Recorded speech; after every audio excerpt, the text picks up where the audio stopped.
I can't sell you that. If you let the clutch out too fierce, your little legs'll just snap, and it'll wind up flipped upside down on top of you. I had known Paul for about a year by then. He was the local motorbike mechanic, dealer, and well-known eccentric in the area. Mooching about the yard, filled with dilapidated old bikes adjacent to his parents' tumble-down cottage, I had spotted a battered Yamaha DT400 trials bike, and was sitting on the saddle with it on the stand.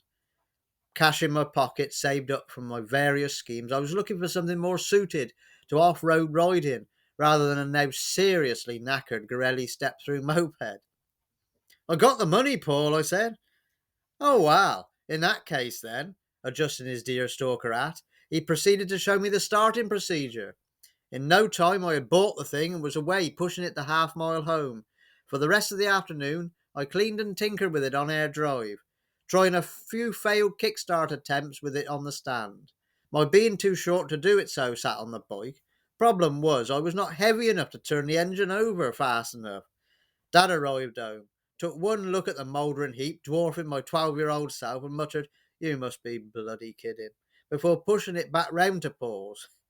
In the end, I did get a replacement for the Gorelli, a rather more suitable blue Suzuki TS50 ER. It was a great little bike. My feet even reached the ground. Ideal for the next step in my biking journey. My grandparents' neighbour and I used to sneak off on the little Suzuki for hours. Dad was always busy with some agricultural endeavour on a Sunday, so as long as he could vaguely hear the little two-stroke exhaust in the distance, we were good to go. We used to get all over the woods and the common, up on the hills most weekends, even up by the reservoir on the very top of the hills a few times. Others we would head down towards the next village, sticking with the bridle paths. You could get right in behind one of the big housing estates without going near a road. Meeting up with others for a smoke and to say how it was, the kudos of turning up on a trials bike aged 12 and 14 respectively, made us seem pretty cool to our peer group. Well, that's what we thought anyway. November 1988. This year's bonfire party was going to be a bit more spectacular than previous years. We were combining it with two other friends' parents' efforts, so as to have a better display and more resources. My friend and I rode around the common on the Suzuki, scoping out any fallen tree branches or tapping up neighbours for pallets and old furniture. Dad then collecting it all with the tractor and trailer whilst we sat on the back. Within a few weeks we had a massive bonfire built, so tall that we could get no more on top of it, even with the tractor's loader. My grandparents contributed their usual fireworks stash, but crucially, so did a friend of my mum's and her son. He was a rather spoiled child, and they always bought him the best, biggest, loudest of everything, fireworks being no exception. Couple with this with the other two lads' boxes, and we were in for a good display.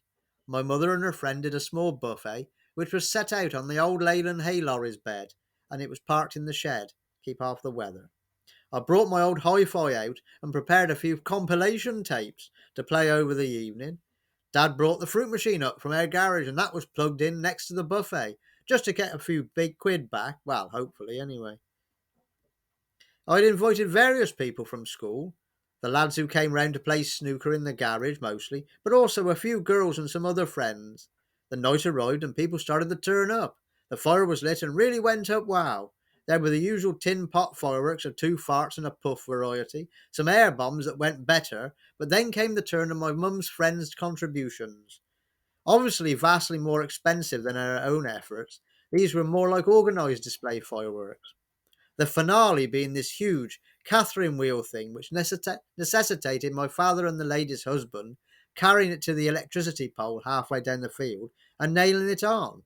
Dad came back up, leaving the chap to light it. But I guess it lit quicker than expected, because the thing whizzed round at breakneck rate before he could step back. His trousers caught light, which saw him dancing around the orchard like the Easter bunny, trying to put the flames out on his strides. This getting the biggest cheer of the night. Our gathering had one failing, that being the disproportionate equality between boys and girls. 28 boys versus one girl, and she hadn't even been invited. A lad had come with his older sister, as she could drive, and stayed for the free grub and fireworks. The girl was stunningly pretty and seemed a good laugh. As the night progressed, one by one, various hormone-crazed teenage boys tried chatting her up, all to no avail. She even won the jackpot out of the fruit machine, much to everyone's groans.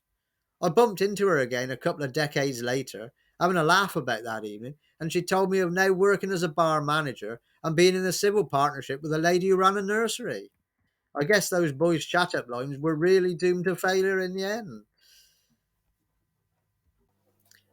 Thank you for watching my video. If you enjoyed it and would like to see more, please subscribe to my channel and also share this. Much appreciated. Thank you. Take care.